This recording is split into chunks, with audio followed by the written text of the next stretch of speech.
नमस्कार, शाम के 7 बजने को हैं। आप देख रहे हैं देश तक। मैं हूं आपके साथ चित्रा त्रिपाठी। सबसे बड़ी खबर के साथ इस बुलेटिन की शुरुआत हम करने जा रहे हैं। दरअसल देश तक की शुरुआत बाढ़ और बारिश की तमाम खबरों के साथ हम करेंगे। देश के कई राज्यों में मूसलाधार बारिश के बाद नदियां लगातार उफान पर हैं। चारों तरफ जल प्रलय मचा हुआ है। गुजरात में मौसम विभाग ने अगले 3 दिनों का अलर्ट जारी किया है। राज्य में गांव हो या शहर हो, हर तरफ मूसलाधार बारिश से लोग त्राहिमाम कर रहे हैं। ये रिपोर्ट देखिए। गुजरात में खतरे का अलर्ट। अगले 3 दिन भारी बारिश की चेतावनी। कच्छ से लेकर जूनागढ़ तक बाढ़ ही बाढ़। शहर से गांव तक सैलाब का सितम। ये तस्वीरें गुजरात के जूनागढ़ की हैं, जहां 7 दिनों से मूसलाधार बारिश हो रही है। उफान मारती नदियां सब कुछ बहा ले जाने पर आमादा हैं। अब इस शख्स को देखिए, हाहाकारी बाढ़ के बीच नदी में उतरने को मजबूर है ताकि नदी पार कर अपने मवेशियों को चारा खिला सके, लेकिन बाढ़ बाधा बनकर खड़ी है।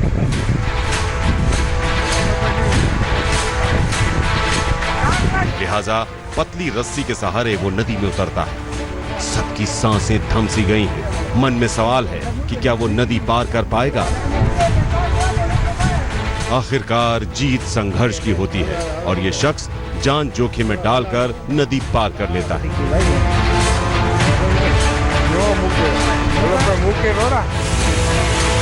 आसमान से बरसती आफत जूनागढ़ के 50 गांवों पर भारी पड़ रही है। इन गांवों में बाढ़ का पानी घुस आया है। दुकानें हो या मकान, सब पानी पानी है। गिर के जंगलों में भारी बारिश के बाद हिरण नदी उफान पर है। बाढ़ के तेवर ऐसे हैं कि भगवान का मंदिर भी इंद्रदेव से बचाने की गुहार लगा रहा है।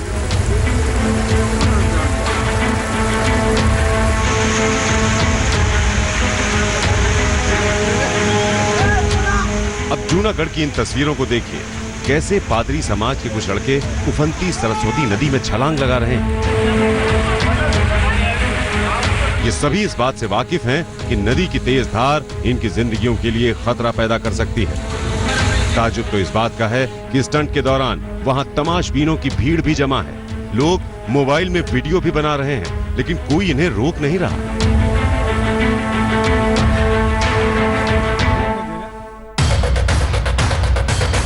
वडोदरा में मूसलाधार बारिश के बाद विश्वामित्र और धाधर नदी उफान पर है।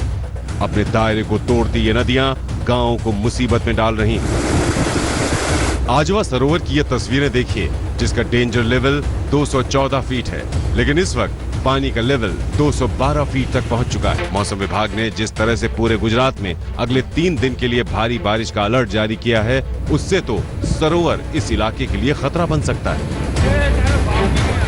गुजरात में हफ्ते भर से जारी मूसलाधार बारिश का कहर 168 तहसीलों पर पड़ा है, जहां गांव और कस्बे सैलाब का सितम झेल रहे हैं। अहमदाबाद में भी अगले 48 घंटे मुश्किल भरे हो सकते हैं। वासना बैराज से 10,000 क्यूसेक पानी साबरमती नदी में छोड़ा गया है। खतरे को देखते हुए बैराज के 3 गेट खोल दिए गए। अहमदाबाद में देर रात हुई बारिश की वजह से अहमदाबाद की जो साबरमती नदी है और साबरमती नदी के ऊपर बना हुआ वासना जो बैरेज है, उसके 3 दरवाजों को खोल दिया गया है ताकि शहर के अंदर पानी जमा ना हो जाए। ये तस्वीरें कच्छ की हैं, जहां भारी बारिश के बाद दूर दूर तक सिर्फ पानी ही पानी दिखाई देता है। हाहाकार मचाती नदियां मुसीबत का सबब बनी हुई हैं। कई पुल ढह गए हैं तो सड़कों का तो अता पता नहीं। जूनागढ़ से भार्गवी जोशी के साथ गोपी घांगर, अहमदाबाद। सैलाब का सितम गुजरात में हड़कंप की तस्वीरें आपने देखी। अगले 3 दिन गुजरात के लिए और ज्यादा भारी रहने वाले हैं। गांव तो गांव, शहर भी इस तरह से वहां पर परेशान है। वहां पर लोग, आपको बता दें, इसी तरह से पानी, जहां तक नजर दौड़ाइए सिर्फ पानी ही पानी, जिसने लोगों की जिंदगी को पूरी तरह से पानी पानी करके रख दिया है। वहीं गुजरात के बाद अब बात बिहार और उत्तर प्रदेश की करेंगे, जहां पर देश के दूसरे शहरों की भी बात हम कर लेते हैं, जहां पर हालात लगातार खराब होते हुए चले जा रहे हैं। बारिश ने वहां पर कहर बरपा दिया है। बिहार के 12 जिलों में बाढ़ से जबरदस्त कटान हो रहा है। लोगों के सामने रोजी रोटी का संकट भी इस वक्त खड़ा हो गया है। तो वहीं उत्तर प्रदेश के कुछ शहरों और गांवों की बात करें तो वहां पर भी बड़ा खतरा इस वक्त मंडरा रहा है। ये रिपोर्ट देखिए। हिंदुस्तान इस वक्त आसमानी आफत के आगे त्राहिमाम कर रहा है। ये तस्वीरें बुल्ढाना की हैं, जहां 4 दिनों से जारी मूसलाधार बारिश के बाद नदियां उफान पर हैं। पुल के ऊपर से बहती नदी को बुलेट सवार युवकों ने चुनौती दी और पार करने की कोशिश करने लगे, लेकिन नदी के आगे बुलेट भी भांफ गई और देखते ही देखते नदी की तेज धार में समा गई। गनीमत रही कि बुलेट सवार युवक। ये तस्वीरें यूपी के बुलंदशहर की हैं, जहां गंगा नदी का कहर इस गोदाम पर टूटा है। नदी पहले कटान करते करते मकानों के करीब आई और फिर पलक झपकते ही इस गोदाम को बहा ले गई। इस गोदाम को बाढ़ नियंत्रण के दौरान सामान रखने के लिए बनाया गया था, लेकिन गंगा की उफनती लहरों के आगे ये टिक नहीं पाया।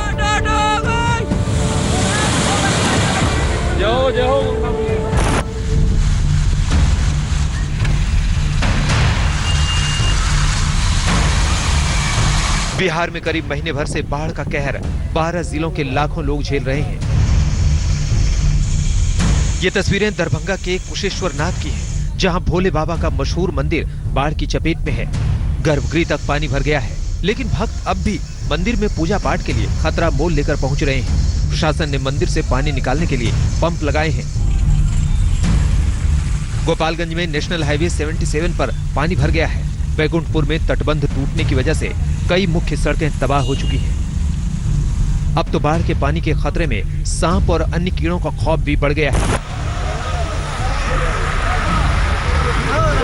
समस्तीपुर में बागमती, करेह, कोसी और बूढ़ी गंडक नदी ने ऐसी तबाही मचाई है कि लोग दाने दाने को मोहताज हो गए हैं। घर बार डूबे हैं। ऐसे लोगों के लिए युवाओं का एक जत्था उम्मीद बनकर आया है, जो राहत सामग्री बांट रहा है। बहरहाल आधे से ज्यादा अगस्त बीत चुका है, लेकिन आफत कब खत्म होगी, इसका इंतजार सभी को है। आज तक ब्यूरो।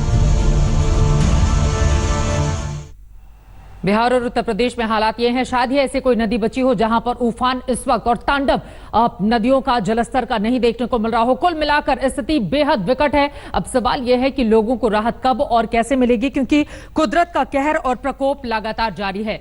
इन सबसे आगे बढ़ते हुए अब आज की एक और बड़ी खबर का हम रुख करेंगे। बात अब सुशांत सिंह राजपूत मामले की, जिसमें परिवार और गर्लफ्रेंड के बीच खींचतान लगातार जारी है। जांच को लेकर सुप्रीम कोर्ट के फैसले का सभी को इंतजार है। वहीं दोनों पक्षों की ओर से बयानबाजी भी तेज हो गई है। इन सब के बीच सुशांत के वकील ने एक बार फिर सुशांत की हत्या का शक जताया है, जिसे लेकर मुंबई पुलिस की कार्रवाई पर सवाल खड़े किए हैं। देखिए।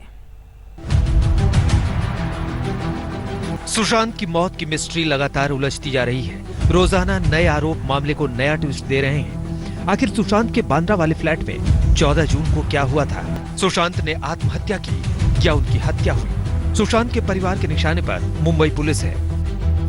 आप देखिए, इंक्वेस्ट प्रोसीडिंग के दौरान लोगों का आना जाना, घर में कोई सामान लेके बाहर जा रहा है, कोई पुलिस ने कोई सीरियसनेस नहीं बरता कि भाई एकदम पूरे कुछ एरिया को सील करें। जो वहां घर में थे उनको क्वेश्चन करें, उनको ग्रिल करें, समझने की कोशिश करें कि अगर टंगा तो किस तरह से टंगा।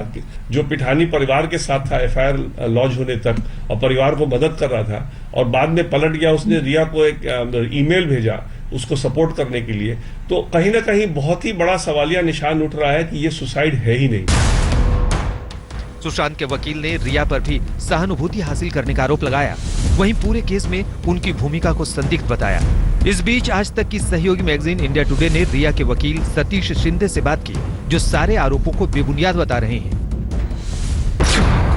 सुशांत के परिवार के आरोप पर क्या कहेंगे? उनका आरोप है कि रिया ने सुशांत के पैसे अपने अकाउंट में ट्रांसफर करवाए। ये पूरी तरह से बकवास है।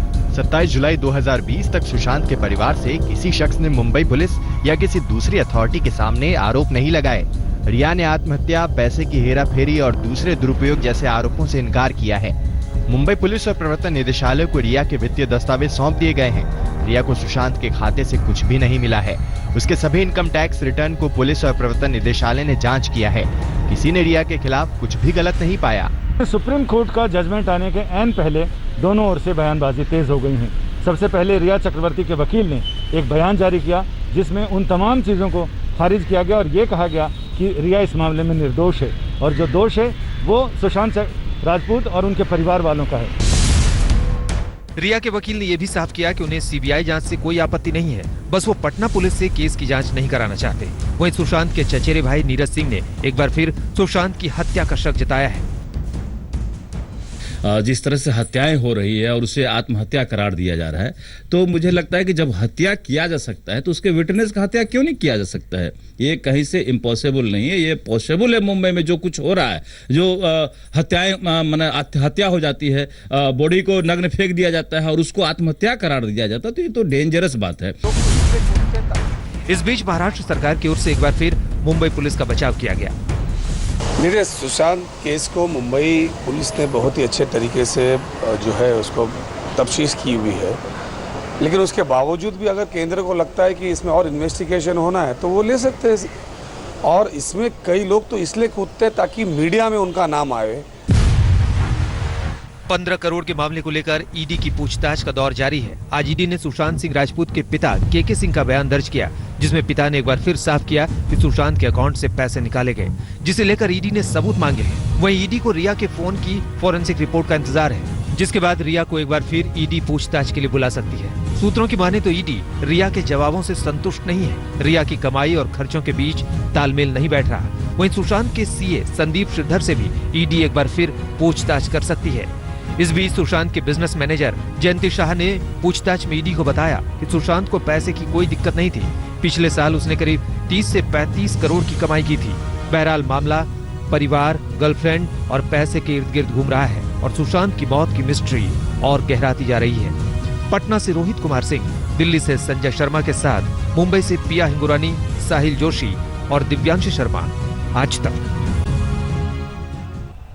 सुशांत सिंह राजपूत को लेकर बॉलीवुड में भी दो फाड़ हो चुके हैं। जहां एक तरफ मोर्चे की अगुवाई कंगना रनौत कर रही हैं। कंगना ने एक बार फिर से करण जौहर पर हमला किया है। कंगना ने करण पर सेना के अपमान का आरोप लगाया है। करण जौहर के बैनर तले बनी फिल्म गुंजन सक्सेना में सेना की छवि खराब करने की बात कही गई है, जिसे लेकर कंगना की गुंजन सक्सेना का ट्वीट भी उन्होंने शेयर किया है।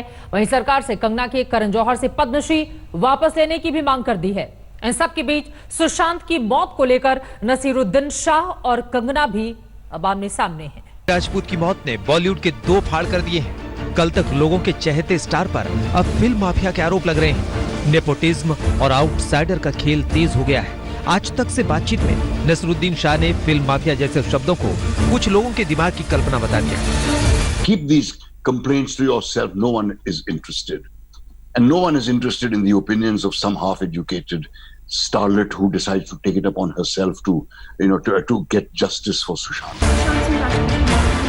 बॉलीवुड में बिंदास राय रखने के लिए जाने जाने वाली कंगना रनौत को नसीर साहब की बात हजम नहीं हुई, क्योंकि बॉलीवुड माफिया को लेकर कंगना खुलकर मैदान पर है। ऐसे में इस बार कंगना ने नसीरुद्दीन शाह पर तंज मारा है। धन्यवाद नसीर जी, आपने मेरे सारे अवार्ड और कामयाबियां जो मेरे साथ के लोगों ने हासिल नहीं किया है, उन सभी को भाई भतीजावाद यानी नेपोटिज्म के पैमाने पर आंक दिया। मुझे इसकी आदत है, लेकिन क्या मैं प्रकाश पादुकोण या अनिल कपूर की बेटी होती तो आप मेरे बारे में ऐसा बोलते? हालांकि कंगना ने नसीरुद्दीन शाह को महान कलाकार बताते हुए गालियों को भी प्रसाद बताया और साथ ही उन्होंने नसीरुद्दीन शाह के साथ बातचीत के कार्यक्रम का वीडियो भी शेयर किया, जिसमें नसीर कंगना की तारीफ करते नजर आ रहे हैं। पूरे इंटरव्यू में नसीरुद्दीन शाह ने कंगना का नाम नहीं लिया, लेकिन सुशांत की मौत को लेकर बॉलीवुड में खिंची जिस तलवार का जिक्र किया, उसमें कंगना शायद मौजूदा वक्त में सबसे आगे नजर आती है। यही वजह है कि इस बार कंगना नसीरुद्दीन शाह को भी जवाब देना नहीं भूली और अपने तेवरों से साफ कर दिया कि वो चुप बैठने वाली नहीं है। दिल्ली से सुशांत मेहता के साथ आज तक ब्यूरो। आगे बढ़ते हुए लेकर चलते हैं आपको राजनीतिक गलियारों में, जहां पर राहुल गांधी ने एक बार फिर से फेसबुक का मुद्दा उठाया है। इस वक्त की बड़ी खबर यह है, उन्होंने नफरत फैलाने वाले पोस्ट को लेकर बड़ा हमला बोला है। राहुल गांधी ने ट्वीट करके लिखा है कि हमने कड़े संघर्ष के बाद ये लोकतंत्र हासिल किया है, इसके साथ खिलवाड़ नहीं होने देंगे। उन्होंने अपने ट्वीट में लिखा है कि देश के लोगों को इसके खिलाफ आवाज उठानी चाहिए, क्योंकि एक खुलासे से साफ हुआ है कि फेसबुक ने झूठ और नफरत फैलाने का काम किया है। ये कहा है कांग्रेस पार्टी के पूर्व अध्यक्ष राहुल गांधी ने।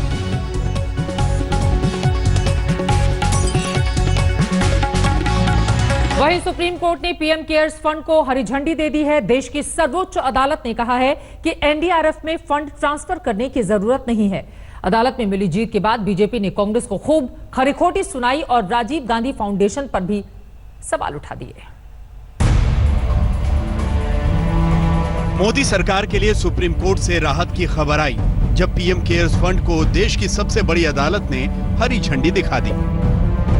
सुप्रीम कोर्ट ने कहा कि पीएम केयर्स फंड भी चैरिटी फंड ही है, लिहाजा एनडीआरएफ में फंड ट्रांसफर करने की जरूरत नहीं। साथ ही कोर्ट ने कहा कि कोई भी संस्था एनडीआरएफ में दान कर सकती है। सुप्रीम कोर्ट ने अपने फैसले में साफ कहा है कि ये दोनों अलग अलग चैरिटेबल फंड हैं, लिहाजा लोग इसमें किसी भी सूरत में अपने पैसे जमा कर सकते हैं और बिना किसी पसोपेश के, क्योंकि ये दोनों देश के नागरिकों की भलाई के लिए हैं। लिहाजा ऐसे में कोई जरूरत नहीं कि प्रधानमंत्री राहत कोष के पैसे एनडीआरएफ में ट्रांसफर किए जाएं। सुप्रीम कोर्ट की मुहर लगने के बाद बीजेपी ने राहुल गांधी पर हमला बोला और राजीव गांधी फाउंडेशन पर फिर सवाल खड़े किए। राजीव गांधी फाउंडेशन को एनडीआरएफ से पैसे दिए गए थे और आपने ये भी सुना होगा कैसे 100 करोड़ रुपया बजट के प्रोविजन में भी किया गया था राजीव गांधी फाउंडेशन के लिए। और आपने ये भी सुना होगा कि राजीव गांधी फाउंडेशन को चीन के एम्बेसी से और चीन की कम्युनिस्ट पार्टी से भी मदद मिली थी। बीजेपी अध्यक्ष जेपी नड्डा ने ट्वीट किया और कहा कि पीएम केयर्स पर सुप्रीम कोर्ट का फैसला राहुल गांधी और उनके पेशेवर एक्टिविस्ट की कुटिल चाल पर प्रहार है। उधर कांग्रेस प्रवक्ता रणदीप सुरजेवाला ने अदालत के फैसले पर कटाक्ष करते हुए कहा कि सुप्रीम कोर्ट का निर्णय पारदर्शिता और लोगों के प्रति सरकार के उत्तरदायित्व पर प्रहार है। शासक राजा नहीं, जनता का सेवक है और जनता के प्रति जिम्मेदार और उत्तरदायी है। इसका उन्हें बोध कराने को लेकर निराश करने वाला दिन है। जाहिर है सुप्रीम अदालत से फैसला आने के बाद भी इस मुद्दे पर कांग्रेस का सियासी जंग छोड़ने का इरादा नहीं है। दिल्ली से मौसमी सिंह के साथ संजय शर्मा, आज तक। बात अब गृह मंत्री अमित शाह की करेंगे, जिन्हें नई दिल्ली स्थित एम्स में भर्ती कराया गया है। डॉक्टर्स की एक टीम उनकी निगरानी कर रही है। एम्स से मिली जानकारी के मुताबिक वो थकान और शरीर में दर्द महसूस कर रहे थे, जिसके बाद उन्हें कल रात को अस्पताल में भर्ती करवाया गया। एम्स की ओर से बयान आया है कि अमित शाह पूरी तरह से ठीक हैं। अब अस्पताल से ही वो गृह मंत्रालय का सारा कामकाज देखेंगे। आपको बताते चले, कुछ दिन पहले ही अमित शाह ने कोरोना से जंग जीती थी, जिनका मेदांता अस्पताल में इलाज चल रहा था।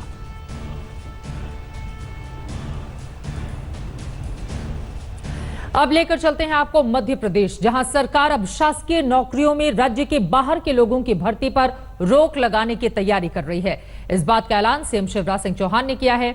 हालांकि ये योजना कब से लागू होगी ये साफ नहीं है।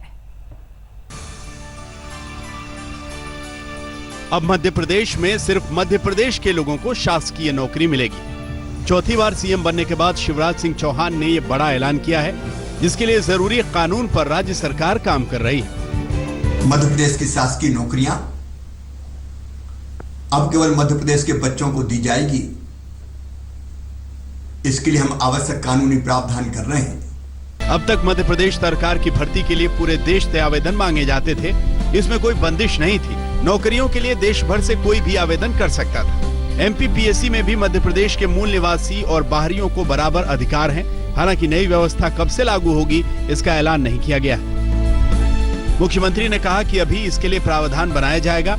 इससे पहले कमलनाथ जब मुख्यमंत्री थे तब उन्होंने अपनी 15 माह की सरकार में उद्योग नीति में परिवर्तन किया था और मध्य प्रदेश के 70% स्थानीय युवाओं को रोजगार देना अनिवार्य किया था।